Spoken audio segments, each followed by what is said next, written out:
నిన్న మనం ఉద్ధవ గీతలో భక్తి యోగము అనేటువంటి అధ్యాయంలో శ్రీకృష్ణుడు ఉద్ధవుడికి ఇచ్చినటువంటి అంతిమ ఉపదేశాన్ని మనము చూసాం. ఏమిటి ఆ అంతిమ ఉపదేశం? బద్రికాశ్రమానికి వెళ్ళమని తెలియజేశారు. మరి బద్రికాశ్రమంలోకి వెళ్ళి ఎలా ఉండాలి అది కూడా తెలియజేశారు. తన పాద పద్మాలని తాకుతూ ప్రవహించినటువంటి గంగా నదిలో స్నానం ఆచరించాలి, ఆచమనం చేయాలి, అంతర్బాహ్యాలను శుద్ధి చేయాలి అనేటువంటి విషయాన్ని తెలియచేసి, తరువాత అక్కడ ఏ విధంగా ఉండాలి అనేటువంటిది కూడా తెలియచేశారు. అలకానంద నది దర్శనముచే సమస్త పాపము నుంచి కూడా విముక్తుడవమని తెలియజేశారు. వల్కధారి అయి వనముల యందు సహజముగా లభించేటువంటి దానినే భుజించమని, ఆ విధంగా సంతుష్టినిగా, వాంఛారహితునిగా, ద్వంద్వములకు సహనము కలవానిగా, సుశీలినిగా, ఆత్మనిగ్రహునిగా, శాంతునిగా, జ్ఞాన విజ్ఞానయుతునిగా నిలవమని కృష్ణుడు ఆజ్ఞాపించారు. ఇది అంతిమ ఇన్స్ట్రక్షన్. నీకు వసగినటువంటి ఈ ఉపదేశములను సావధానముగా నిరంతరము ధ్యానించుము, వాటి సారమును వంట పట్టించుకును, మీ మనోవాక్కాయలను నాయందు సుస్థిరపరిచి నా దివ్య గుణానుభూతి వృద్ధి అగుట కొరకే యత్నించుము. ఈ విధముగా నీవు త్రిగుణగతులను దాటిన వాడవై చివరకు నన్ను చేరుకుందువు. సో కృష్ణుడు ఉద్ధవుడికి తనని చేరుకునేటువంటి మార్గాన్ని తెలియజేశారు. ఒక ద్వంద్వాల నుంచి విముక్తులవడం, ద్వంద్వ పరిస్థితుల్లో సహనాన్ని ప్రదర్శించేటువంటి స్థితి. ఓకే, సో ఈ ఉపదేశాలు ఏవైతే ఇచ్చారంటే భక్తి యోగం ఎలా ఉండాలి, భక్తి యోగంలో ఎలా చేయాలి, భగవంతుని ఎలా మనం చేరుకోవాలి అనేటువంటి విషయాన్ని క్లియర్గా ఇన్స్ట్రక్షన్ ఇవ్వడం అనేటువంటి జరిగింది. ఇది ఫైనల్ ఇన్స్ట్రక్షన్. ఇంకా ఇక్కడి నుంచి బద్రికాశ్రమం వెళ్ళమని తెలియజేయడం. మరి ఉద్ధవుడు కృష్ణుడికి శరణాగతుడైనటువంటి వ్యక్తి. ఉద్ధవుడు కృష్ణుడికి ఉత్తమమైనటువంటి శిష్యుడు. మరి తన గురువు స్థానంలో ఉన్నటువంటి కృష్ణుడు ఇచ్చినటువంటి ఉపదేశాలని ఉద్ధవుడు స్వీకరిస్తాడా? స్వీకరించడా? స్వీకరిస్తాడు. తప్పక స్వీకరిస్తారు. తప్పక స్వీకరిస్తాడు. అది నాకు మంచి జరుగుతుందా, నాకు చెడ జరుగుతుందా అనే దాంతో సంబంధం లేదు. అందుకనే ఇంతకు ముందే మీరు ఆలోచిస్తే ఉద్ధవుడు ఒక మాట చెప్పాడు. ఈ శ్లోకానికంటే ముందు ఉద్ధవుడు ఒక మాట చెప్పాడు. ఏమని? తనకున్నటువంటి భౌతిక ఉపాధులు అనేటువంటి మాయలో కృష్ణుడు ఇంతకాలం నన్ను ఉంచాడు. నేను ఫలానా వంశస్థుణ్ణి, తండ్రి వైపు వంశం, తల్లి వైపు వంశం, లేకపోతే ఇంకా ఇతర బంధువులతో, లేదంటే మిత్రులతో, లేదంటే తనకున్నటువంటి పదవితో, తనకున్నటువంటి జ్ఞానంతో గుర్తింపబడేటువంటి ఒక మాయ అనేటువంటిది రచించి శ్రీకృష్ణుడు తన అందులో ఉంచారు. ఇప్పుడు కృష్ణుడు ఏదైతే జ్ఞానం ఇచ్చారో ఆ జ్ఞానం కారణంగా నేను ఆ భ్రమ నుంచి బయటకు వచ్చేసాను ఇప్పుడు అని అన్నారు. అంటే ఇప్పుడు కృష్ణుడు ఇచ్చినటువంటి ఉపదేశం ఉద్ధవుడు తూచా తప్పకుండా పాటిస్తాడు అని అర్థం. తన బంధువుల కోసము, తన మిత్రుల కోసము, తన పుత్రుల కోసము, లేదంటే తన భార్య కోసము, లేదంటే తన తల్లిదండ్రుల కోసము, తన బంధుమిత్రుల కోసము ఆగే పరిస్థితులు ఇప్పుడు లేడు. ఎందుకంటే తన యొక్క నిజమైనటువంటి అస్తిత్వం, తన నిజమైనటువంటి గుర్తింపు ఏంటో తను తెలుసుకున్నాడు. తనకు గుర్తింపు కృష్ణుడితో ఉన్నటువంటి సంబంధంలోనే ఉంది అనేటువంటి విషయాన్ని తెలుసుకున్నాడు. కాబట్టి ఇక ఉద్ధవుడు కృష్ణుడి మాటని తూచా తప్పకుండా పాటిస్తాడు. సో ఇప్పుడు ఉద్ధవుడు ఏం చేస్తాడు ఇన్స్ట్రక్షన్ తర్వాత అనేటువంటిది ఈరోజు మనం చూద్దాం. 45వ శ్లోకం. రామారావు ప్రభుజీ. శ్రీశుక ఉవాచ. రామారావు ప్రభుజీ. మంగతాయర్ మాత చదువు. శ్రీశుక ఉవాచ. శ్రీశుక ఉవాచ. సయేవ ముక్తో హరిమేధసోద్ధవ. సవేవ ముక్తో హరిమేధసోద్ధవః. ప్రదక్షిణం తం పరిసృత్య పాదయో. ప్రదక్షిణం తం పరిసృత్య పాదయోః. శిరో నిధాయ శృకళాభిరార్ద్రదీర్. శిరో నిధాయ శృకళాభిరార్ద్రదీర్. న్యషించద్వంద్వ పరోప్యపక్రమే. నశించద్వంద్వ పరోష్యపక్రమే. హరే కృష్ణ. సుఖదేవ్ గోస్వామి పలికెను, సంసార క్లేశమును నశింపజేసడి మేధస్సు కలిగిన శ్రీకృష్ణునిచే ఆ విధముగా సంబోధితుడైన శ్రీ శ్రీ ఉద్ధవుడు ఆ దేవదేవులకు ప్రదక్షిణము కావించి పిదప నేలపై వాలి తన శిరమును అతని పాద పద్మంపై నుంచెను. సమస్త ద్వంద్వ ప్రభావమునకు దూరుడైనప్పటికీ అతడు హృదయము ముక్కలగుచుండెను. అట్టి నిష్క్రమణ సమయమున అతడు తన అసురులతో భగవత్పాద పద్మములను తడిపివేసెను. హరే కృష్ణ. ధన్యవాదాలు. శ్రీకృష్ణుడికి ప్రదక్షిణం చేయడం అనేటువంటిది జరిగింది. చుట్టూ తిరిగాడు. సో ఇన్స్ట్రక్షన్ ఇచ్చాడు కదా. ఇప్పుడు సుఖదేవ గోస్వామి చూస్తున్నారు ఉద్ధవుడు ఏం చేశాడు అనేటువంటి విషయాన్ని. ఎప్పుడైతే అంతిమమైనటువంటి ఉపదేశాన్ని స్వీకరించినటువంటి ఉద్ధవుడు ఏం చేశాడు? కృష్ణుడి చుట్టూ ప్రదక్షిణ చేసి తర్వాత సాష్టాంగ నమస్కారం చేశాడు. నేలపై వాలి శిరమును అతని పాదపద్మములపై ఉంచెను. సమస్త ద్వంద్వ ప్రభావమునకు దూరమైనప్పటికీ అతని హృదయము ముక్కలగుచుండెను. ద్వంద్వము అంటే మనకి ఇప్పుడు సుఖ దుఃఖాలకు సంబంధించినటువంటిది. మనం ఎవరైనా మన బంధుమిత్రులను కోల్పోతే మనం బాధపడతామా లేదా? విరహ భావన అనేటువంటిది ఉంటుందా లేదా? ఉం? బాగా ప్రేమించేటువంటి వ్యక్తులను కోల్పోయినప్పుడు విరహ భావన అనేటువంటిది ఉంటుంది. ఒకవేళ మీరు ఎవరిని కోల్పోయి విరహంలో ఉన్నారో ఆ వ్యక్తి లౌకికమైనటువంటి వ్యక్తి అనుకోండి, కుటుంబ సభ్యులే అయినా సరే, లేదంటే మిత్రులే అయినా సరే, అలాంటి అలాంటి విరహము అనేటువంటిది సరి అయిన విరహం కాదు. ఓకే, ఎందుకు? అది మనం ముందు నుంచే ప్రిపేర్డ్గా ఉండాలి. ఎలా? మనం ఎలా శాశ్వతంగా ఉండవో మనతో పాటు ఉన్నవాళ్ళు కూడా శాశ్వతంగా ఉండరు మనతో. ఇక్కడ మన బంధువులు, మన మిత్రులు, మన భర్త, భార్య, తల్లిదండ్రులు ఎవరూ కూడా శాశ్వతంగా మనతో ఉండరు. ముందు వాళ్ళైనా వెళ్తారు, లేకపోతే ముందు మనమైనా వెళ్తాం. ఎవరో ఒకళ్ళు ముందు వెళ్ళిపోతారు. ముందు వెళ్ళిపోయిన వాళ్ళు వెళ్ళిపోతే వెనకాల వచ్చే వాళ్ళకి ఆ విరహం ఉంటుంది. అవునా కదా?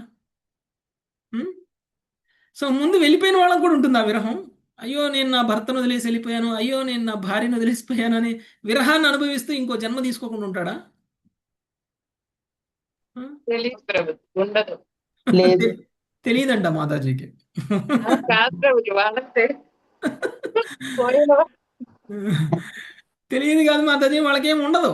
ఉంటే వాళ్ళు ఇంకొక జన్మ తీసుకుని చక్కగా ఇంకొక శరీరంలో ఉండి నువ్వెవరు అని అంటారు. ఓకే, మనల్ని కదా, వాళ్ళు అక్కడితో మర్చిపోతారు ఆ బంధాన్ని. కానీ ఉన్న వాళ్ళకే ఆ విరహం ఉంటుంది. ఉన్న వాళ్ళకి ఆ విరహం ఎందుకు ఉంటుంది అని అంటే జ్ఞానం లోపించడం వల్ల, అజ్ఞానం కారణంగా ఉంటుంది. నిజమైన విరహం ఎప్పుడు ఉండాలి? కృష్ణుని వదిలేస్తున్నప్పుడు ఉండాలి, కృష్ణుడిని మర్చిపోతున్నప్పుడు ఉండాలి, కృష్ణుడికి దూరంగా వెళ్తున్నప్పుడు ఉండాలి. కృష్ణుడితో మనకు ఉన్నటువంటి సంబంధం మర్చిపోయేటువంటి పరిస్థితి ఏర్పడినప్పుడు కలిగేటువంటి విరహం నిజమైనటువంటి విరహం. ఒక వ్యక్తి ద్వంద్వాల నుంచి దూరమైనటువంటి వ్యక్తి, ద్వంద్వాలకి అతీతమైనటువంటి వ్యక్తికి విరహ భావన ఉంటుంది అసలు? అయ్యో నా వాడు పోయాడు, అయ్యో నా వాడు ఉన్నాడు, అయ్యో నా వాడు ఇలా ఉన్నాడు, నా వాడు ఉంటుందా? కానీ ఉండదు ప్రభు. ఉండదు. కానీ ఉద్ధవుడు ఇప్పుడు విరహ భావంలో ఉన్నాడు. ద్వంద్వాల నుంచి విముక్తుడైనటువంటి ఉద్ధవుడికి ఉండేటువంటి ఈ విరహ భావన సరి అయినదా కాదా? సరైనదే ఏంది ప్రభుజీ. ప్రభుజీ? సరైనది. కృష్ణుని వదిలిపెట్టి భగవంతుడి వెళ్ళాల్సి మీద వస్తుంది విరహం అని ఎందుకంటే ఆయనకు బాధ. ఆయన ఈ ద్వంద్వాలకు అతీతుడు. హ్మ్. ఆ అంటే కృష్ణుడి మీద విరహం ద్వంద్వాలకు అతీతమే. ఓకే, ద్వంద్వాలకి అతీతమైనటువంటి భావనే. ఆయన తన బంధుమిత్రులను వదిలేసి వెళ్తున్నాను అని విరహాన్ని ప్రదర్శించట్లా. నేను కృష్ణుని వదిలేసి వెళ్ళాల్సి వస్తుంది ఇప్పుడు అని ఆయన విరహాన్ని అంటే దాని అర్థం ఇప్పుడు తనకి ఇచ్చినటువంటి జ్ఞానం ప్రకారంగా ఇప్పుడు కృష్ణుడు లేకపోయినా కానీ, బద్రికాశ్రమంకి వెళ్ళినా కానీ అక్కడ కూడా ప్రతి వస్తువులో, ప్రతి విషయంలో, ప్రతి మనిషిలో, ప్రతి వ్యక్తిలో కృష్ణుడిని చూడగలడు. అంత జ్ఞానం ఉంది ఆయనకి. ఎక్కడ చూసినా కృష్ణుడే కనిపిస్తాడు ఆయనకి. సర్వత్రా కృష్ణుడిని చూడగలిగినటువంటి ఒక విశుద్ధ భక్తుడు మరి విరహాన్ని ఫీల్ అవడం ఏంటి?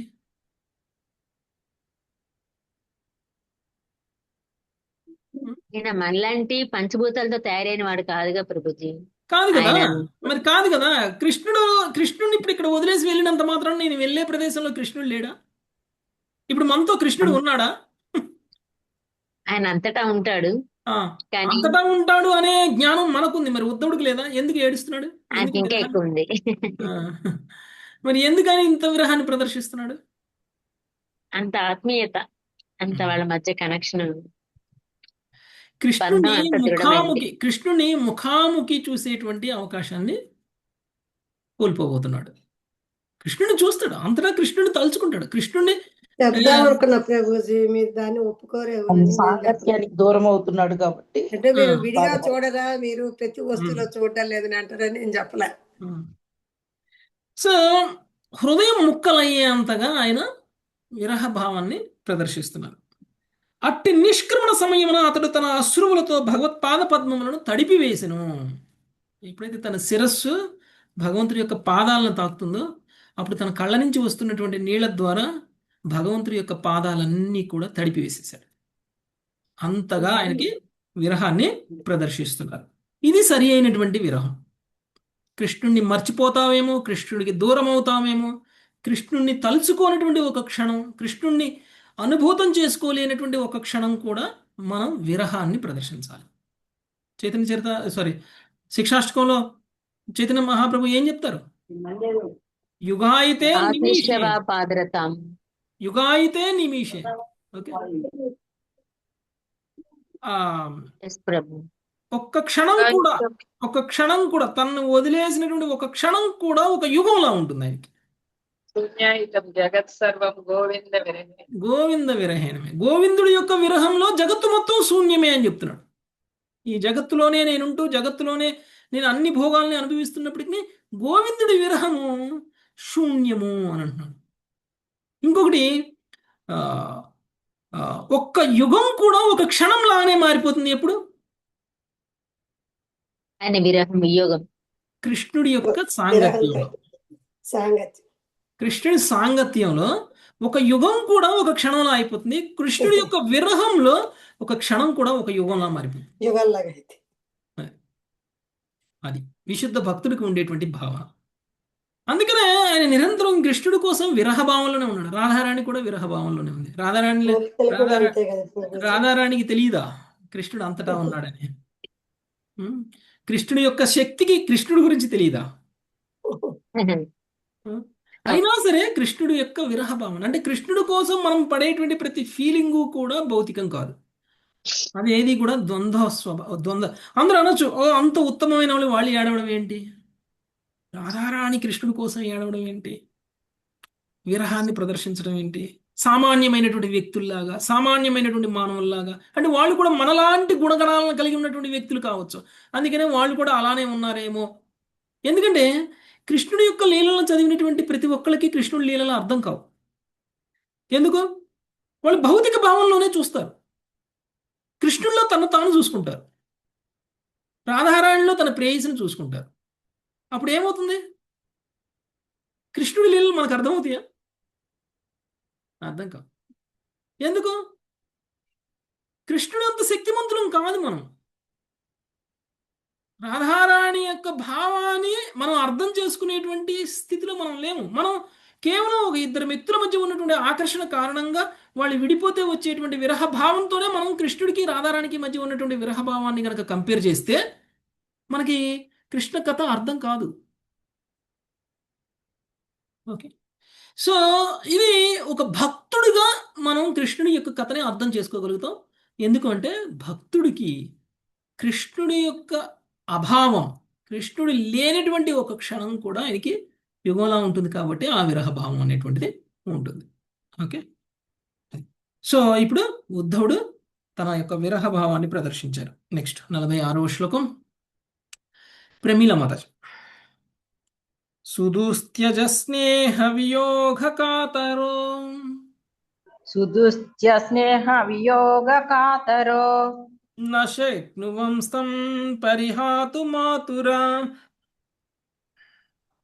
న శక్నువంస్తం పరిహాతు మాతురః కృచ్ఛ్రం యయౌ మూర్ధని భర్తృపాదుకే కృచ్ఛ్యం యయౌ మూర్ధని భర్తృపాదుకే బిభ్రన్ సమస్కృత్య యయౌ పునః పునః బిభ్రన్ నమస్కృత్య యయౌ పునః పునః. ఎవ్వని ఎడ విడువరానట్టి అనురాగభావమును తాను కలిగి ఉండెనో అతని వియోగ భీతిచే ఉద్ధవుడు కాతరుడై ఉండి ఆ దేవదేవుని సాంగత్యమును విడువజాలకుండెను. చివరకు అతడు గొప్ప దుఃఖంతో భగవంతునికి పదే పదే నమస్కరించుచు అతని పాదుకలను శిరముపై నుంచుకొని వెడలెను. భాష్యము. ఉద్ధవుడు బదరికాశ్రమునకు వెడలబోచుండగా భగవానుని ప్రభాస తీర్థ ప్రయాణమును గురించి వినియుండెనని శ్రీమద్ భాగవతము 3.4.5 నందు చెప్పబడినది. అతడు వెనుదిరిగిన వాడై శ్రీకృష్ణునే అనుసరించుచు యదువంశ నాశనము పిమ్మట ఆ దేవదేవుడు ఒంటరిగా ఉండుటను గాంచెను. భగవానునిచే కరుణాపూర్వకంగా అప్పుడే అరుదించిన మైత్రేయునితో పాటు తిరిగి ఉపదేశితుడై ఉద్ధవుడు తన జ్ఞానము జాగృతమైన భావనను పొందెను. పిదప భగవదాజ్ఞపై అతడు వెడలిపోయిను. హరే కృష్ణ ప్రభుజీ, దండోత్ ప్రణామం. ఓకే. సో ఇక్కడ కొన్ని ముఖ్యమైనటువంటి రామారావు ప్రభుజీ మ్యూట్ చేయండి దయచేసి. ఓకే, ఇక్కడ కొన్ని ముఖ్యమైనటువంటి విషయాల్ని మనం తెలుసుకోవాలి. ఒకటి, ఉద్ధవుడికి శ్రీకృష్ణుడు అంతిమ ఉపదేశం ఇచ్చారు. ఆ అంతిమ ఉపదేశం ప్రకారంగా తాను బదరికాశ్రమానికి వెళ్ళిపోవడం కోసం సిద్ధమయ్యాడు, ఇష్టం లేకపోయినా. ముఖ్యమైనటువంటి విషయం ఏంటంటే ఇష్టం లేకుండా. ఓకే, అంటే ఉద్ధవుడు చాలా సంతోషంగా ఎగురుకుంటూ బదరికాశ్రమానికి వెళ్ళాడా? కృష్ణుడు చెప్పగానే బాధపడతాను. బాధతోటి వెళ్ళిపోయాడు. అంటే తను బదరికాశ్రమం వెళ్ళడం, కృష్ణుని వదిలేయడం తనకి ఇష్టం లేదు. అందుకనే తాను హృదయం బద్దలయ్యే విధంగా తను రోదన చేస్తూ విరహభావాన్ని ప్రదర్శిస్తూ ఉన్నారు. వెళ్ళడం ఇష్టం లేదు. పోనీ అంత ఇష్టం లేని వ్యక్తి వెళ్లకుండా ఉన్నాడా? లేదు. కృష్ణుని మాటలు వెళ్ళాడు. చదవడం. భగవదాజ్ఞ గురువాజ్ఞ శిరసావహించాల్సింది, గురువాజ్ఞ పాటించాలి. సో ఇక్కడ మనం తెలుసుకోవాల్సింది ఏంటంటే కొన్ని సందర్భాలలో భక్తిలో మీకు ఇవ్వబడినటువంటి సేవలు మీకు ఇష్టమయ్యే ఉన్నాయి అని కాదు. ఓకే, నాకు ఇష్టమైన సేవ ఇవ్వండి, నేను అది చాలా హ్యాపీగా చేస్తాను. నాకు ఇష్టం లేని సేవ ఇవ్వకండి. నన్ను ఎందుకు ఇస్తరాకులు ఎత్తమంటారు, నన్ను ఎందుకు డస్ట్బిన్ ఖాళీ చేయమంటారు, నన్ను ఎందుకు నేల క్లీన్ చేయమంటారు, ఇవన్నీ నేను చేయలేను, నాకు ఇష్టం ఉండదు. కానీ నాకు వచ్చే వాళ్ళని పోయే వాళ్ళని రిసీవ్ చేసుకోమని చెప్పండి, నేను చక్కగా చేసుకుంటా. లేదు అంటే డొనేషన్స్ ఎవరైనా ఇస్తుంటే కలెక్ట్ చేసుకోమని చెప్పండి, చక్కగా కలెక్ట్ చేసుకుంటా. అలాంటి నాకు ఇష్టం, ఆ పని ఇవ్వచ్చు కదా నాకు అని ఎవరైనా అనొచ్చు. లేదంటే పూలు మాలం చేసేటువంటి సేవ ఇవ్వండి, అది నేను చేస్తాను అని అనొచ్చు. కొన్ని సేవలు మనకి ఇష్టం ఉండొచ్చు, కొన్ని సేవలు మనకి ఇష్టం ఉండకపోవచ్చు. ఇష్టం లేనటువంటి సేవనైనా సరే ప్రశ్నించకుండా చేయగలగాలి. అది నిజమైనటువంటి భక్తి అంటే. ఎందుకు? భక్తిలో మన ఇష్టాయిష్టాలకు తావులేదు. భక్తి అనేటువంటి దాంట్లో మన ఇష్టాయిష్టాలకు తావులేదు. నాకు ఏది నచ్చుతుంది, నాకు ఏది ఆనందాన్ని ఇస్తుంది, నేను ఏం చేస్తే ప్రశాంతంగా ఉంటా, నేను ఏం చేస్తే బాధపడతా, ఇది కాదు భక్తిలో చూడాల్సింది. భక్తిలో ఎలా అంటే ఏ సేవ మనకిస్తే ఆ సేవను మనము ఇష్టం ఉన్నా ఇష్టం లేకపోయినా చేయగలగడం. ఉద్ధవుడు అదే చేశాడు ఇక్కడ. శ్రీకృష్ణుడు బదరికాశ్రమానికి వెళ్ళి ఏ విధంగా భక్తి యోగాన్ని ఆచరించాలి అనేటువంటి దాన్ని తెలియచేస్తే అదే భక్తియుత సేవ అంటే. దాన్ని ఇష్టం లేకపోయినా ఉద్ధవుడు అక్కడికి వెళ్ళిపోయాడు, ఏడ్చుకుంటూ అయినా వెళ్ళాడు. ఓకే, కానీ వెళ్ళను అని అనలేదు. రెండవది, తను చేసేటువంటి సేవ చేస్తూ భగవంతుణ్ణే పదే పదే స్మరిస్తూ ఉన్నాడు. ఓకే, తను చేసేటువంటి అంటే కొంతమంది సేవ ఇష్టం లేకపోయినా చేస్తారు, కానీ ఇష్టం లేక చేస్తూ కూడా నాకు ఆ పని ఇస్తే బాగు అంటే ఎవరికి చెప్పరు. నాకు ఇది ఇష్టం లేని సేవ మీరు ఇచ్చారు నాకు అని చెప్పకుండానే నాకు ఆ పని ఇస్తే బాగు, నాకు ఈ సేవ ఇస్తే బాగు, నాకు ఆ సేవ ఇస్తే బాగు, ఈ సేవ ఇచ్చారు. ఏదైనా ఇప్పుడు ప్రభుజీ చెప్పారు కాబట్టి నేను ఈ సేవ చెయ్యాలి కావాలి, అందుకనే నేను ఈ సేవ చేసేస్తాను, నాకైతే ఇష్టం లేదు కానీ ఆ సేవ ఇస్తే బాగుండేది లేదా ఈ సేవ ఇస్తే బాగుండేది అని మనసులో ఇదే అనుకుంటూ ఉంటాం సహజంగా. ఓకే ఓకే నేను నిన్ననే క్లాసులో విన్నాను, ఏ సేవిస్తే అది కామ్గా చెయ్యాలి ఇష్టం లేకపోయినా అన్నారు కాబట్టి ఇప్పుడు చేస్తున్నాం. కానీ నిజంగా మన యొక్క భావన వేరు విధంగా ఉందా, లేకపోతే కేవలం మనం చేస్తున్నటువంటి పని ఇష్టం లేకపోయినా చేస్తున్నాం అనేటువంటి భావనలోనే ఉన్నారా అంటే నిజానికి మన భావన అలానే ఉంటుంది. కానీ మనకు ఉండాల్సినటువంటి భావన ఏంటంటే ఆ సేవను తీసుకున్నాం, ఆ సేవను చేసేటప్పుడు కూడా నిరంతరం భగవంతుడిని స్మరించాలి. ఓకే, ఎప్పుడైనా సరే సేవ అనేటువంటిది భగవన్నామ స్మరణతోనే చేయాలి. అప్పుడే ఆ సేవ సరి అయిన సేవ అవుతుంది. అప్పుడు దానివల్ల మన చైతన్యంలో మార్పు వస్తుంది, మన హృదయం పవిత్రమవుతుంది.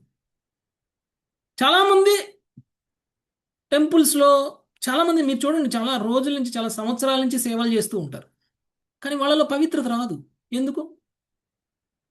ఎందుకంటే వాళ్ళు సేవ చేసేటప్పుడు చైతన్యం అనేటువంటిది సరిగా ఉండకపోవడం వలన. సేవ చేసేటప్పుడు చైతన్యం సరిగా ఉండాలి. ఫస్ట్ థింగ్, కృష్ణ చైతన్యంలో సేవ చేయాలి, కృష్ణుడి గురించి ఆలోచిస్తూ సేవ చేయాలి, కృష్ణుడి యొక్క లీలను స్మరిస్తూ సేవ చేయాలి, కృష్ణుడి యొక్క నామాన్ని జపిస్తూ సేవ చేయాలి. అప్పుడు అది సరి అయినటువంటి సేవ అవుతుంది. ఇప్పుడు మీరు ప్రసాదాలు తయారు చేస్తూ ఉంటారు కదా కిచెన్లో, అది కూడా సేవే. కానీ ఆ సేవ చేసేటప్పుడు మనం ఏం ఆలోచిస్తున్నాం, మనం ఏం చేస్తున్నాం, మన మనసు ఎక్కడుంది, మన చైతన్యం ఎలా ఉంది, అది మనల్ని ప్యూరిఫై చేస్తుంది. ఒకవేళ మన చైతన్యంలో కృష్ణుడు ఉంటే మనం నిరంతరం కృష్ణనామ స్మరణ చేస్తుంటే, అందుకని మీరు ఏం చేయాలి, ప్రభుపాదుల వారి కీర్తనలు ఉంటాయి. ఇవిడ ప్రభుపాద వాణి అని చెప్పేసి ఒక బాక్స్ వస్తుంది. ఓకే, ప్రభుపాద వాణి ఒక బాక్స్ వస్తుంది, రికార్డింగ్స్ అన్నీ. అందులో ఎలా ఉంటాయంటే ప్రభుపాద పాడిన పాటలన్నీ, కీర్తనలన్నీ, ఆయన చేసిన ప్రతి కీర్తనని, ఆయన చెప్పిన ప్రతి క్లాస్ని, భాగవతం, భగవద్గీత, చైతన్య చరితామృతం, భక్తి రసామృత సింధువు, అన్ని ఉపదేశామృతం, అన్ని క్లాసులు కూడా ప్రభుపాద చెప్పిన ప్రతి రికార్డింగు కూడా ఒక చిన్న బాక్స్, ఇంత బాక్స్ ఉంటుంది, ఒక చిన్న జామెట్రీ బాక్స్ లాగా ఉంటుంది, ఇంత మొబైల్ లాగా ఉంటుంది. ఓకే, అంత బాక్స్లో రికార్డ్ చేసి పెట్టేశారు. ఆ బాక్స్ని మీరు ఏం చేయాలి, ప్లగ్లో పెట్టేసి ఆన్ చేయాలి అంతే. అందులో మీరు సెలెక్ట్ చేసుకోవచ్చు ఏ శ్లోకం ఎక్కడుంది, ఎక్కడ చెప్పారు అని. దాన్ని మనం ఏ విధంగా అయితే మనం రేడియో ఛానల్ ట్యూన్ చేస్తామో అలా దాంట్లో ఇంగ్లీష్ కూడా లో ఉంటది కదా ప్రభుజీ, ఇంగ్లీష్ లో ఉంటది కదా, ఇంగ్లీష్లో ఉంటుంది. కీర్తనలకి ఏముంది, కీర్తనలకి కీర్తనలు ఓకే, Hmm. స్పీచెస్ కీర్తనలు కూడా ఉంటాయి. ఓకే, సో ఆ కీర్తనలు పెట్టేసుకున్నాం అనుకోండి, ప్రభుపాద కీర్తన వినిపిస్తూ ఉంటుంది, మనం పని చేసుకుంటూ ఉండొచ్చు. మన చైతన్యం అంటే అటు ఇటు పోతుంది, కానీ చెవిలో పడే మాటలు అయితే ఆడికి పోవుగా. ఓకే, అంటే అప్పుడు మనం తప్పకుండా కృష్ణుడి యొక్క నామస్మరణలోనే మనము ఆ యొక్క సేవన చేయడం అనేటువంటిది జరుగుతుంది. ఓకే, నెక్స్ట్ ఇంకొక ముఖ్యమైనటువంటి విషయం, ఈ సంఘటన అంతా ఎప్పుడు జరిగింది? ప్రభాస తీర్థానికి వెళ్తున్నటువంటి యదువంశీయులందరినీ చూసినటువంటి ఉద్ధవుడు కృష్ణుడి దగ్గరకు వచ్చి మాట్లాడుతున్నాడు, అవునా కదా? అంటే యదువంశ నాశనం అనేటువంటిది ప్రభాస తీర్థంలో జరగబోతుంది అనేటువంటి విషయం எனக்கு తెలుసు. ఇక్కడ మనకి మైత్రేయుడు గురించి చెప్పలేదు ఇంతవరకు. నిజానికి మైత్రేయుడు కూడా అక్కడ ఉన్నాడు. ఏదైతే కృష్ణుడు ఉద్ధవుడికి చెప్తున్నారో, ఉద్ధవుడికి కృష్ణుడికి మధ్య జరుగుతున్నటువంటి సంభాషణలో మనం ఇంతవరకు ఎవరిని చూడలేదు. వాళ్ళిద్దరికీ ముఖాముఖి చర్చ జరుగుతుంది, పక్కన ఎవరో ఉన్నారు వింటూ. ఆ వింటూ ఉన్న వాళ్ళని కృష్ణుడు చూడలేదు, వింటూ ఉన్న వాళ్ళు కూడా ఏ ప్రశ్న కృష్ణుని వేయలేదు. మాట్లాడినంతసేపు ఉద్ధవుడి వైపే చూస్తూ ఉద్ధవుడి గురించే మాట్లాడుతున్నాడు, ఉద్ధవుడికే చెప్తున్నారు. కృష్ణుడు అప్పుడే వచ్చాడని అంటున్నారు కదా ప్రభుజీ ఇక్కడ మైత్రేయుడు. ఇప్పుడు కాదు, ప్రభాస్ తీర్థం నుంచి తిరిగి వచ్చినప్పుడు, ఓకే, ప్రభాస్ తీర్థానికి వెళ్తున్నప్పుడు, కృష్ణుడు కలవడానికి వచ్చినప్పుడు, తిరిగి వెళ్ళేటప్పుడు కాదు. ఓకే, సో అంటే ఇక్కడ మెయిన్ విషయం ఇక్కడ ఏమిటి అని అంటే, కృష్ణుడు ఉద్ధవుడికి ఉద్దేశించి చెప్పిన మాటలే తప్ప మైత్రేయుడికి ఉద్దేశించి చెప్పిన మాటలు కావు. ఒకవేళ కృష్ణుడు ఇప్పటి వరకు చెప్పినటువంటి జ్ఞానం మొత్తం మైత్రేయుడికి ఉద్దేశించి చెప్పాల్సి వస్తే అది వేరు విధంగా ఉండేది. ఆయన యొక్క స్థాయిని బట్టి చెప్పుండేవాడు, మైత్రేయుడి స్థాయిని బట్టి చెప్పుండేవాడు. కానీ ఉద్ధవుడికి చెప్పాడు కాబట్టి ఉద్ధవుడి యొక్క స్థాయిని అనుసరించి చెప్పాడు, విశుద్ధ భక్తుడికి చెప్పాల్సినటువంటి మాటలు చెప్పాడు, విశుద్ధ భక్తుడికి చెప్పాల్సినటువంటి మాటలు చెప్పాడు. అంటే ఒక నిగూఢమైనటువంటి రహస్యాన్ని శ్రీకృష్ణుడు ఉద్ధవుడికి చెప్తూ ఉంటే ఆ రహస్యాన్ని మైత్రేయుడు కూడా విన్నాడు. ఒకవేళ మైత్రేయుడే ఇవన్నీ అడిగితే కృష్ణుడు ఇంత రహస్యం చెప్పి ఉండకపోవచ్చు. కానీ ఇప్పుడు ఆ రహస్యం మైత్రేయుడికి కూడా తెలిసిందా లేదా? తెలిసింది ప్రభుజీ. అంటే ఒక ప్రశ్న కూడా లేదు ప్రభుజీ, ఒక ప్రశ్న కూడా అవసరం లేదు, ఎందుకు ఉద్ధవుడు వేస్తున్నాడు కదా. అని తెలిసిపోతుంది. అందుకనే కృష్ణుడు మాట్లాడుతున్నంతసేపు ఉద్ధవుడి వైపే చూశాడు, మైత్రేయుడి వైపు చూడలేదు. అప్పుడప్పుడు అర్థమైందా అని అడిగారు కదా, అడిగినప్పుడు కూడా ఉద్ధవుడినే ఉద్దేశించి ఉద్ధవుడి వైపు చూస్తూనే అడిగారు తప్ప మైత్రేయుడి వైపు కూడా చూసి మైత్రేయ నీకు కూడా అర్థమైందా అని అల్లా. అంటే మైత్రేయుడు ఉన్నాడని కృష్ణ భగవానుడికి అయితే తెలిసే ఉంటది కదా ఎందుకు ప్రభు. తెలియదు మాతాజీ? మీరు ఇక్కడ ఆ. ఉన్నారని ఉంటే ఎందుకు తెలియదు మీరు ఇక్కడ ఉండి క్లాస్ వింటున్నారన్న విషయం కూడా కృష్ణుడికి తెలుసు. అదే ఆయన సర్వం తెలిసిన వాడు ఆయన కాబట్టి ఇది బాగుంది ప్రభుజీ, మేము ఇక్కడ వింటున్నాం అనేది. ఆ, ఓకే, కృష్ణుడికి తెలియని విషయం ఏమి లేదు. కానీ అంత గుహ్యమైనటువంటి జ్ఞానం మైత్రేయుడికి అయితే చెప్పేవాడు కాదు. ఓకే, కృష్ణుడికి మాత్రమే చెప్పాడు. అప్పటికి మైత్రేయుడు అంత గొప్ప భక్తుడు కాదు. ఈ మాటలు వినే టయానికి మైత్రేయుడు ఏమీ అంత గొప్ప భక్తుడు కాదు. రెండవది ఎందుకు కృష్ణుడు ఈ జ్ఞానాన్ని మైత్రేయుడు వింటుంటే ఎలా చేశాడు? సీక్రెట్ అనుకోండి, 4 వైపులు చూసి ఎవరు లేరా అని చూసి కదా మనం చెవిలో చెప్తాం. గోడలకు కూడా చెవులు ఉంటాయి. ఉద్ధవుడు వెళ్ళిపోతారు కదా ప్రభుజీ, గోడలకి కూడా బలికత్వానికి వెళ్ళిపోతే వేరే వాళ్ళకి చెప్పడానికి ఉండాలి, వేరే వాళ్ళు గోడలకి కూడా చెవులు ఉంటాయి అని జాగ్రత్త పడి మరీ మనం సీక్రెట్స్ మాట్లాడతాం కదా. మరి కృష్ణుడు ఎందుకు ఆ జాగ్రత్త తీసుకోలేదు? విదురుడు వచ్చినప్పుడు కూడా ఉద్ధవుడు విదురుడు చెప్పకుండా వస్తున్నప్పుడు చెప్పాలి మైత్రేయుడి కదా, దగ్గరికి వేరే వాళ్ళు పంపిస్తాడు కదా చెప్పాలి కదా, ప్రభుజీ. విదురుడే ఆ, వస్తాడు. అది. సో ఇక్కడ ఇంకో 2 పాయింట్లు మనం ఇక్కడ అర్థం చేసుకోవాలి. ఒకటి, మైత్రేయుడు ఒక గొప్ప జ్ఞాని. ఒకవేళ ఉద్ధవుడికి తెలియజేసినటువంటి రహస్యం ఉద్ధవుడే ఇంకొకరికి చెప్పాలంటే చెప్పలేకపోవచ్చేమో, కానీ ఎందుకు మైత్రేయుడు ప్రభుజీ? చెప్పగలడు. ఎందుకు చెప్పలేరు? ఆయనకు అన్ని తెలుసు కదా. ఉద్ధవుడు విశుద్ధ భక్తుడు, కానీ గొప్ప ప్రీచర్ కాకపోవచ్చు. ఓకే. ఆ?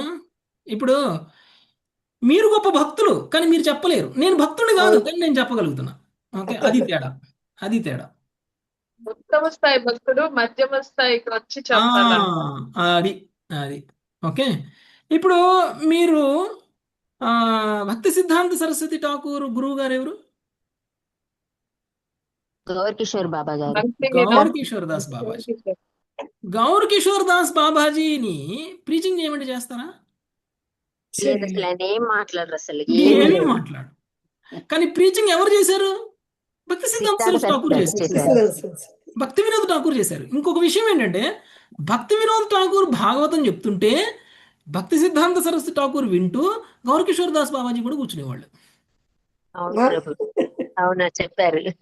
ఓకే, గౌర్ కిషోర్ దాస్ బాబాజీ భక్తి సిద్ధాంత సరస్వతి ఠాకూర్లు కలిసి కూర్చొని భక్తి వినోద్ ఠాకూర్ చెప్తున్న భాగవతం క్లాసులు వినేవాళ్ళు. అంటే దాని అర్థం భక్తి వినోద్ ఠాకూర్ స్థాయి కంటే తక్కువ స్థాయి గౌర్ కిషోర్ దాస్ బాబాజీది అని కాదు.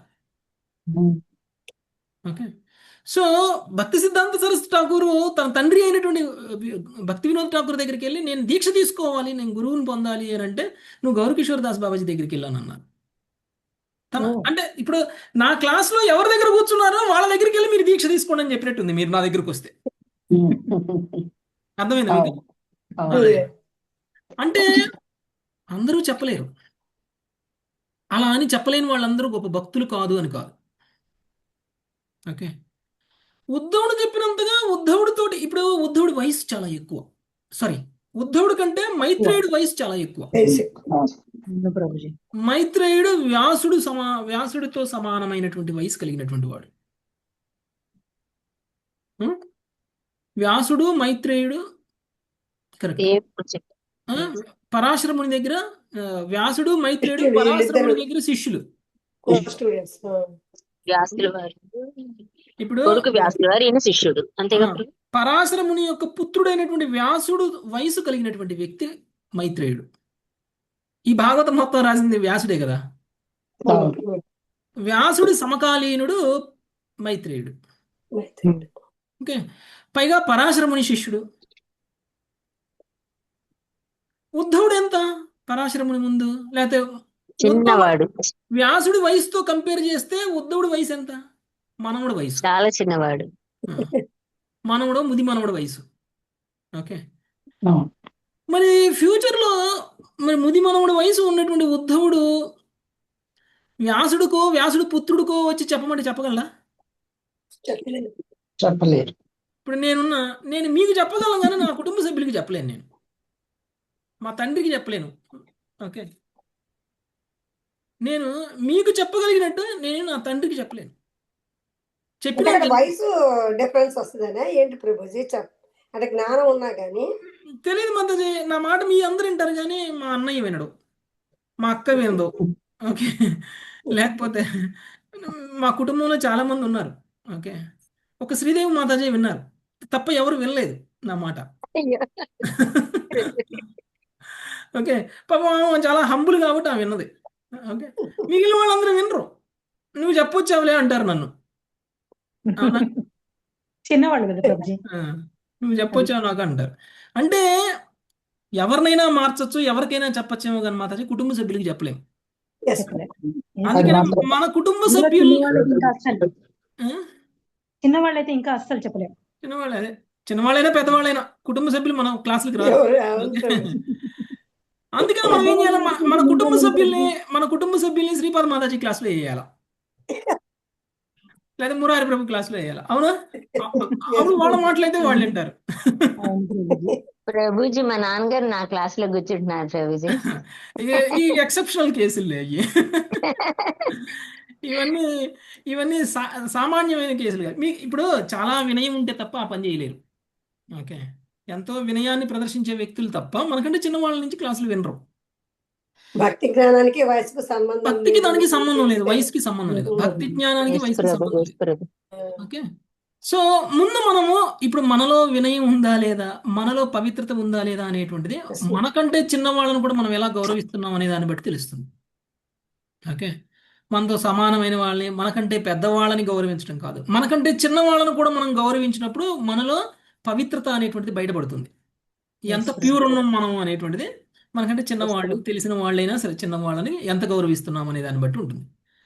సో ఇక్కడ మైత్రేయుడు కూడా ఉద్ధవుడితో పాటు ఉన్నాడు, కానీ మైత్రేయుడు కూడా ఉద్ధవుడితో పాటు ఉన్నాడు, కానీ మైత్రేయుడిని ఇంతవరకు ఏ సంభాషణలో తీసుకురాలి. కేవలం ఎందుకున్నాడు అంటే భవిష్యత్ తరాలకి ఈ జ్ఞానాన్ని ఇవ్వడం కోసం, అంతే. ఎస్ ప్రభు. ఎప్పుడైతే కృష్ణుడి నోటి ద్వారా ఈ జ్ఞానాన్ని విన్నాడో అప్పుడు మైత్రేయుడు కూడా జ్ఞాని కాస్త భక్తుడైపోయాడు. ఓకే, నువ్వు జ్ఞానిగానే ఉంటే మళ్ళీ ఈ జ్ఞానం చెప్పడానికి నీకు అర్హత రాదు. భక్తుడిగా మారితేనే తప్ప ఈ జ్ఞానం చెప్పడానికి ఇంకొకళ్ళకి మనకు అర్హత వస్తుంది. సో మైత్రేయుడు కృష్ణుడితో ఉండి ఉద్ధవుడికి చెప్తున్న సమయంలో వినడం కారణంగా జ్ఞాని కాస్త భక్తుడిగా మారిపోయాడు. హరి బోల్, హరి బోల్. అందుకనే మైత్రేయుడు విదురుడు వచ్చినప్పుడు చక్కగా చెప్పాడు. ఓకే, చెప్పినప్పుడు కూడా తన భావన, తన ఇది అంత ఒక విశుద్ధమైనటువంటి భక్తుడికి ఉండాల్సిన విధంగానే చెప్పాడు. అప్పటి వరకు నిరాకార బ్రహ్మం, ఆ బ్రహ్మం, ఈ బ్రహ్మం అనుకునేవాడు శ్రీకృష్ణుడి యొక్క సాకార రూపాన్ని భావంతో సహా, పదవ స్కందంతో సహా అన్ని విదురుడికి చెప్తున్నాడు నేను కదా. అది కృష్ణుడి నుంచి డైరెక్ట్. ఇప్పుడు ఎవరో విశుద్ధ భక్తుడు చెప్పినటువంటి మాటలు వింటేనే భక్తులుగా మారిపోతున్నప్పుడు స్వయంగా కృష్ణుడు చెప్పిన మాటలు విన్న వ్యక్తులు భక్తులుగా మారరా? మారుతారు. తప్పక ప్రభు. అదే జరిగింది కదా అందులో. అదే జరిగింది. కురుక్షేత్రంలో కూడా ఉమ్. సంజయుడు ఇక్కడ ధృతరాష్ట్రుడి దగ్గర కూర్చొని అదంతా వింటారు కదా, ఆయన కూడా అసలు చాలా ఇంప్రెస్ అవుతారు కదా ప్రభు. అవును కదా, ఆయన సంజయుడు ధృతరాష్ట్రుడికి సేవకుడు. ఆ, ఓకే, అవును. అలాంటి సేవకుడు భగవద్గీత మొత్తం విన్న తర్వాత ఏమని చెప్పాడు? ఎంత ఆ, అసలు కృష్ణుడి యొక్క గొప్పతనానికి ఆకర్షితుడైపోయాడు. అవును ప్రభు. అలా చెప్తారు బాబుజీ. రెండు శ్లోకం లాస్ట్ లో ఏమని చెప్తాడు? కృష్ణుడు ఎక్కడుంటే అక్కడ విజయం. అసలు అవును, ఎత్రయోగేశ్వర కృష్ణ అంటారు.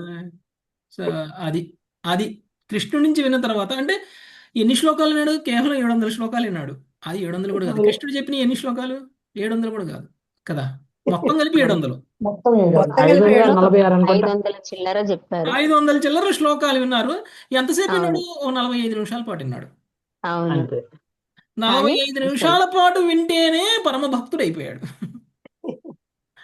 మనం రోజుకి 45 నిమిషాలు చెప్పుకుంటున్నాం. అందులో మార్పే రాదు. భక్తులం కాలేదు ప్రభుజీ మేము ఇంకా. కాస్త ప్రభుజీ, అంత కాలేదు కానీ కాస్త. చలనం కూడా రావట్లా. చల్లగా రావట్లేదు. అలా అన్ని మాలిన్యాలు ఉన్నాయి ప్రభుజీ, మళ్ళీ అన్ని ఉన్నాయి, రావట్లేదు మరేం ప్రభుజీ, చేస్తాం. నిజంగా. అంత 3 గంటల సేపు క్లాసు, 3 గంటల సేపు మందబుద్ధుల్లాగా జపం ఉండిపోయాం ఏమి లే. ప్రభుజీ. ఆ, 45 నిమిషాలు విన్నటువంటి సంజయుడు ధృతరాష్ట్రుడికి సేవకుడు అయ్యుండి అవును ధృతరాష్ట్రుడిని తిట్టేశాడు. అవును ప్రభు.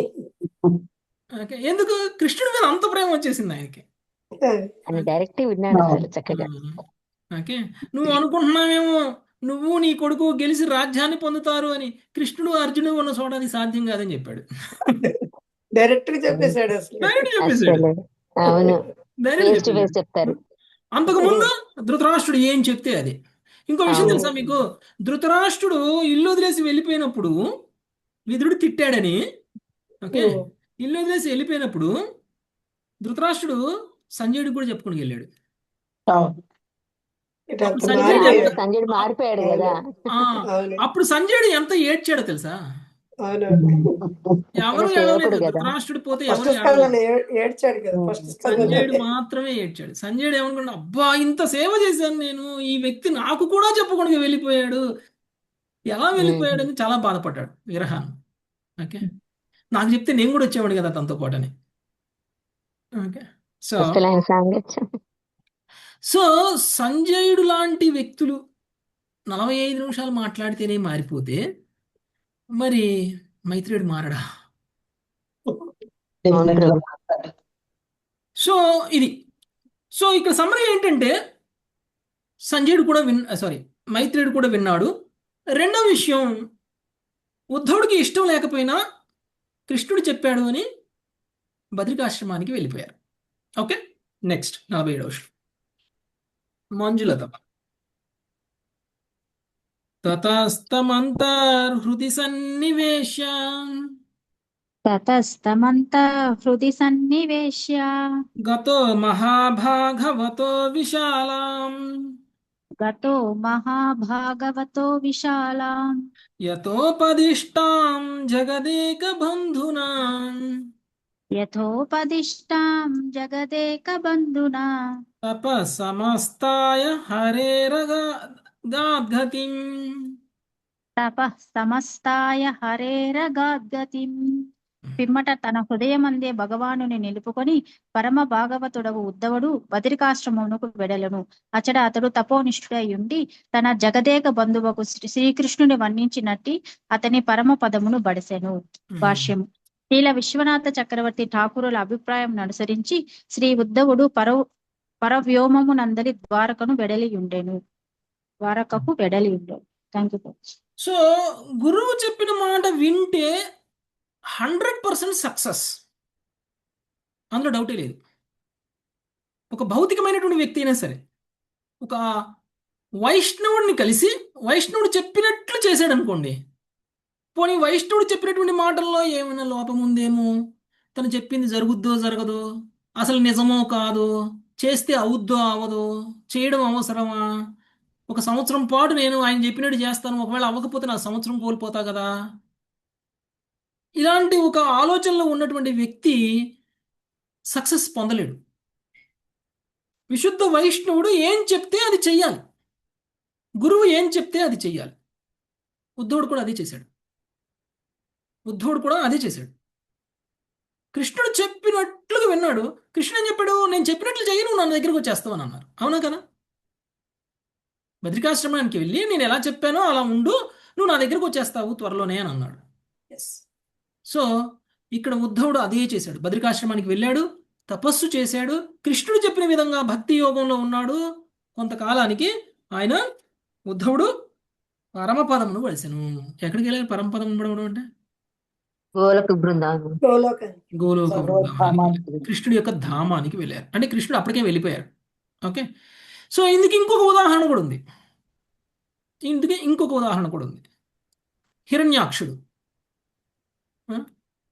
హిరణ్యాక్షుడు ఎవరి కోసం వెతుకుతున్నాడు? శ్రీహరి విష్ణు కోసమే కదా. విష్ణు కోసం వెతుకుతున్నాడు. విష్ణు ఎక్కడా అని తిరుగుతూ ఎవరిని అడిగాడు? పోయి నారదుని అడిగాడు. నారదుడు ఏం చెప్పాడు? ఈ గర్భోదక జలంలో దూకు, విష్ణువు దొరుకుతాడని చెప్పాడు. అవునా కదా? ఈ గర్భోదక జలంలో దూకు, అందులో విష్ణువు ఉంటాడు అని చెప్పాడు హిరణ్యాక్షుడికి. ఒకవేళ హిరణ్యాక్షుడు నువ్వేం చెప్తున్నావు, నాకు ఎవరో కావాలని చెప్తే నీళ్ళల్లో దూకు అని చెప్తావంటే, నీళ్ళల్లో దూకితే చచ్చిపోతాను కదా, నాకు కృష్ణుడు ఎలా దొరుకుతాడు? ఇప్పుడు మనం కూడా అలానే వెళ్తూ ఉన్నాం అనుకోండి, మనకి ఎదురుగా నారదుడు లేకపోతే మన గురువో వచ్చి నీళ్ళలో దూకుండా కృష్ణుడు దొరుకుతాడంటే మీరు దూకుతారా? తూకం. గురువు చెప్పింది తూచా తప్పినగా పాటించాడు చక్కగా. ఆయన పాటించాడు, ఆయన గురించి వదిలిపెట్టండి. మనం ఈ తూకం బాయిలో ప్రభుజీ. దూకండి, అదే బావిలో దూకండి కృష్ణుడు దొరుకుతాడండి. ఊపిరాడదు నీళ్ళలో పడితే. నాకు నీ కృష్ణుడు అవసరం లేదు, నువ్వు అవసరం లేదు నాయన, నేనైతే బావిలో దూకను అని చెప్తాం. అవునా కదా? ఇప్పుడైతే దూకుతాను ప్రభుజీ. ఊరుకోండి మాతాజీ. ఇప్పుడు దూకుతున్నాడు ప్రభుజీ. నారదుడు వస్తే మాత్రం వెళ్ళిపోవడమే. హిరణ్యాక్షుణ్ణి నారదుడు సముద్రంలో దూకమయ్యా నీకు కృష్ణుడు దొరుకుతాడు అని చెప్తే ఒక క్షణం కూడా ఆలోచించకుండా సముద్రంలో దూకేశాడు. అవునా కదా? సో కేవలం నారదుడు చెప్పిన మాట విన్నాడు కాబట్టి, నీళ్ళల్లో దూకితే విష్ణువు కనిపిస్తాడో లేదో కూడా ఆలోచించకుండా దూకేశాడు. విష్ణువు కనిపించాడా లేదా? కనిపించాడు. చచ్చాడు తర్వాత కనిపించాడు. కనిపించాడు. సరే, ఎందుకు చనిపోయిన కనిపించాడు? వెళ్ళాడు కదా, తర్వాత సంగతి. చనిపోయిన వెళ్ళాడు కదా. అంటే ఇప్పుడు ఆయన భావన ఫేవరబుల్ కండిషన్ కాదు, అంటే అనుకూలమైనటువంటి భక్తి కాకపోవడం వల్ల విష్ణువు కనిపిస్తే మనమైతే పొందే, అంటే ఒక భక్తుడు అనుకూలమైనటువంటి సేవ చేసేటువంటి భక్తుడికి విష్ణువు కనిపిస్తే వేరులా ఉంటది. హిరణ్యాక్షుడు లాంటి ప్రతికూలమైనటువంటి భక్తి చేసినటువంటి వ్యక్తికి విష్ణువు కనిపిస్తే వేరుగా ఉంటుంది కదా. అందుకనే ఆ విష్ణువు చేతిలోనే మరణించాడు. ఓకే, అంటే హిరణ్యాక్షుడికి భగవంతుడు దర్శనం ఎందుకు ఇచ్చాడు, ఎలా ఇచ్చాడు అంటే నారదుడు చెప్పినట్టు విన్నాడు కాబట్టి. ఓకే, నారదుడు చెప్పిన దానికి నచ్చుతుందా నచ్చట్లేదా, దూకితే సస్తానా బతుకుతానా అనేది అంత సంబంధం లేకుండా దూకేశాడు.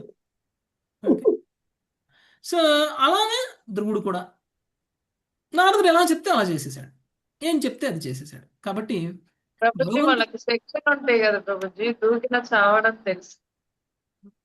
ఎవరు మాతాజీ నీ దూకితే సావుంది? ఐడియా వచ్చింది.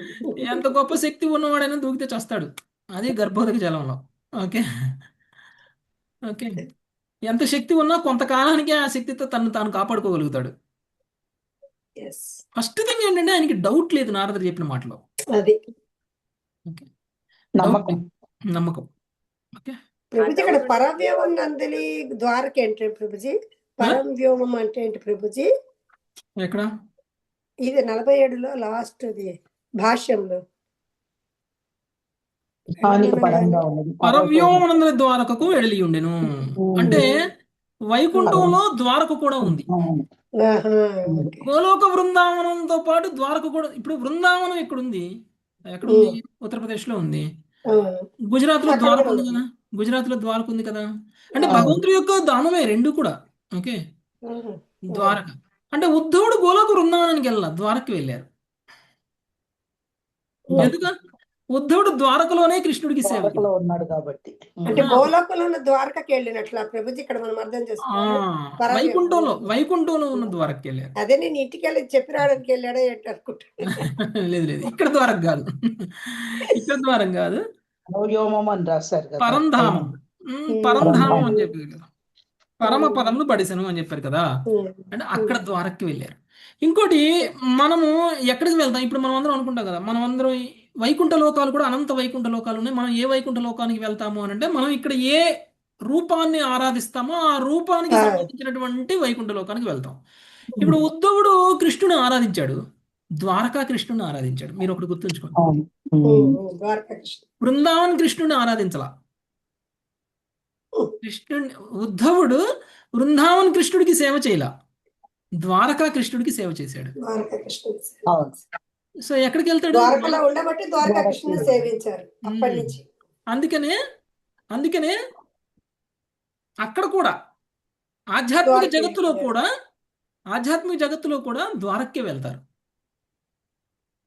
అర్థమైందా మాతాజీ? ఏం మాతాజీ ఈ రోజు కూడా కంప్లీట్ చేయనీరా నన్ను? 48వ శ్లోకం నాగలక్ష్మి మాతాజీ. యయేతదానంద సముద్ర సంభృతం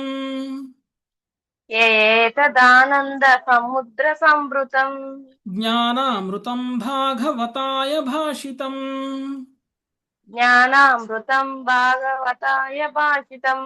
కృష్ణేన యోగేశ్వర సేవితాంగ్రిణా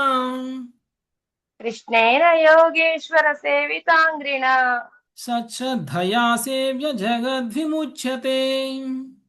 సత్యద్రయా సేవ్య జగద్విముచ్యతే. ఈ విధంగా మహాయోగేశ్వర సంసేవిత పాదపద్ముడగు శ్రీకృష్ణ భగవానుడు పరమానంద సాగరం వంటి ఈ అమృతమయ జ్ఞానంను తన భక్తులకు ఉపదేశించును. ఈ జగత్తునందు ఎవడు ఈ వర్ణనను పరమశ్రద్ధతో స్వీకరించునో అతడు నిశ్చయముగా ముక్తిని పడయును. ఫలశ్రుతి. సో ఉద్ధవుడికి ఇంత గొప్ప జ్ఞానాన్ని ఇవ్వడం వల్ల ఆ జ్ఞానాన్ని ఉపయోగించుకొని ఉద్ధవుడు భగవంతుడి యొక్క ధామానికి వెళ్ళిపోయారు.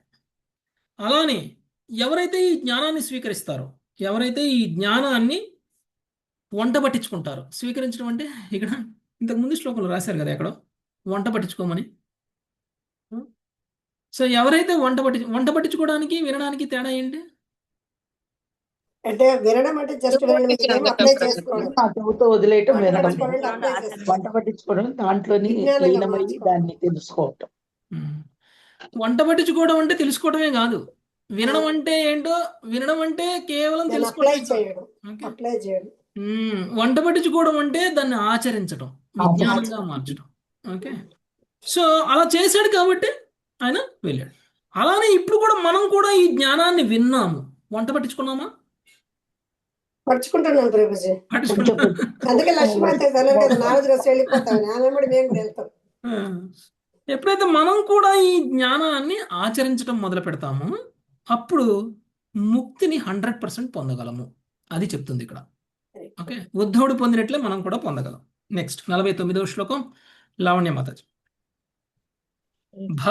భవభయమపహంతుం జ్ఞాన విజ్ఞానసారం భవభయమపహంతుం జ్ఞాన విజ్ఞానసారం నిగమకృదుపజహ్రే భృంగవద్వేధసారం నిగమకృదుపజ్జహరే భృంగ విద్వేదసారం అమృతముదది ముదతి ముదది తశ్చాపాయ యద్భృత్యవర్గాన్ అమృతముదతి తస్సాపాయ యద్భృత్యవర్గాన్ పురుషం వృషభమాధ్యం కృష్ణ సంజ్ఞం సతోస్మి.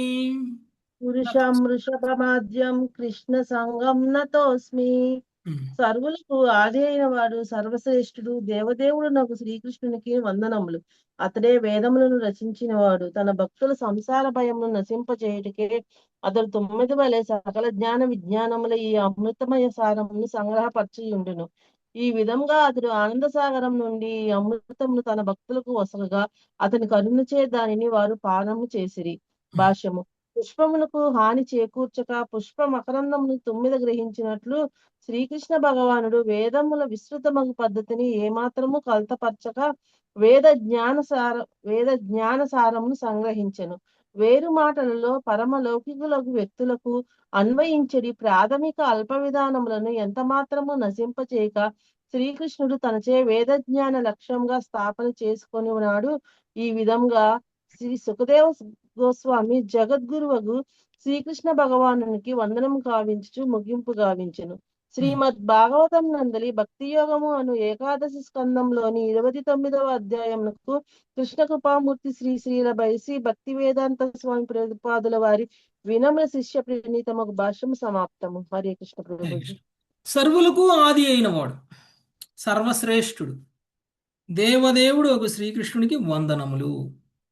అతడే వేదములను రచించిన వాడు. తన భక్తుల సంసార భయమును నశింపచేయుటికి అతడు 9 వలె సకల జ్ఞాన విజ్ఞానముల ఈ అమృతమయ సారమును పరిచయుండెను. ఈ విధముగా అతడు ఆనంద సాగరం నుండి ఈ అమృతమును తన భక్తులకు వసగగా అతని కరుణచే దానిని వారు పానము చేసిరి. ఇక్కడ మనకేమర్థమవుతుంది? కృష్ణుడి చేతనే వేదాలు రచింపబడ్డాయి. వేదాల యొక్క సారాన్ని మాత్రమే తీసుకుని తన భక్తులకి ఇచ్చాడు. ఆ సారాన్ని తీసుకున్నటువంటి భక్తులు అమృతాన్ని తాగిన విధంగా తాగేశారు. ఓకే. అంటే ఏ విధంగా అయితే 9 పుష్పం మీద వాలి ఆ పుష్పానికి డ్యామేజ్ కాకుండా పుష్పంలో ఉన్నటువంటి మకరందాన్ని మాత్రమే ఎలా అయితే తీస్తుందో, తీసి ఏం చేస్తుంది? అది తేనెలాగా మనందరికి ఇస్తుంది. అవునా కదా? తేనెటీగలు ఏం చేస్తాయి? మనందరికి ఇస్తాయి. అంటే అమృతాన్ని మనందరికి ఇస్తుంది తేనెటీగ. ఆ విధంగా కృష్ణుడు కూడా వేదాలలో చెప్పబడినటువంటి విషయాలను డ్యామేజ్ చేయకుండా, తప్పు పట్టకుండా, ఓకే, వేదాన్ని వేదంలానే వస్తూ వేదాల యొక్క సారాన్ని మాత్రం భక్తులకి ఇచ్చేశాడు. తాగండి తేనె అని. ఓకే, మిగిలినంతా పుష్పంలో ఉన్నటువంటి సారము భక్తులకి ఇస్తే పుష్పాన్ని ఎవరికి ఇచ్చాడు? ఆయనకే మళ్ళీ అది కూడా. ఆ భక్తులకి. ఓ ఓకే, సారాన్ని తీసిన పుష్పం ఆ భక్తులు. సారాన్ని తీసిన పుష్పం కదా, అందులో కూడా సారం ఉంది. కానీ ఉంటుంది కదా ప్రభుజీ. కానీ కానీ ఆ భక్తులు పుష్పం ఎంత అందంగా ఉంది, పుష్పం రేకులు ఎలా ఉన్నాయి, పుష్పం తెల్లగుందా, పచ్చగుందా, పుష్పం వాసన వస్తుందా రావట్లేదా, ఇవే చూస్తారు ఆ భక్తులు. ఈ కర్మకాండలు అవి అవి తీసుకుంటారు మిగతాది. సో వేదాలలో చెప్పబడినటువంటి పుష్పిత వాక్యులు అంటాను చూసారు, పుష్పాలు అన్నమాట ఇవి. ఓకే, మనకి పుష్పిత వాక్కులు వద్దు, పుష్పంలో ఉన్నటువంటి మకరందం కావాలి. సో కృష్ణుడు ఆ మకరందాన్ని మనకి ఇచ్చేశారు. ఓకే, దాన్ని మనము చాలా ఆనందంగా ఇప్పటి వరకు తాగాం. ఓకే, ఆ విధంగా భక్తి యోగము అనే అధ్యాయం ముగుస్తుంది. ఇక 30వ అధ్యాయం యదుకుల అంతర్ధానము, అంటే ప్రభాస్ తీర్థంలో ఏం జరిగిందో ఇప్పుడు మళ్ళీ మనకి చెప్తారు. ఓకే, సో ఉద్ధవుడు కృష్ణుని కలవడానికంటే ముందు అందరూ ప్రభాస్ తీర్థానికి వెళ్తున్నారు. ఈయన ప్రభాస్ తీర్థానికి వెళ్ళకుండా కృష్ణుడి దగ్గరికి వచ్చాడు. మరి ప్రభాస్ తీర్థానికి వెళ్ళిన వాళ్ళు ఏం చేస్తున్నారు అక్కడ? ఉద్ధవుడు ఏదైతే గెస్ట్ చేశాడో అది నిజమేనా కాదా? ఓకే, అది మనము రేపు చూద్దాం. Thank you very much. Hare Krishna. వాంఛాకల్పతరుభ్యశ్చ కృపా సింధు హరే కృష్ణ. హరే రామ హరే రామ హరే కృష్ణ ప్రభు.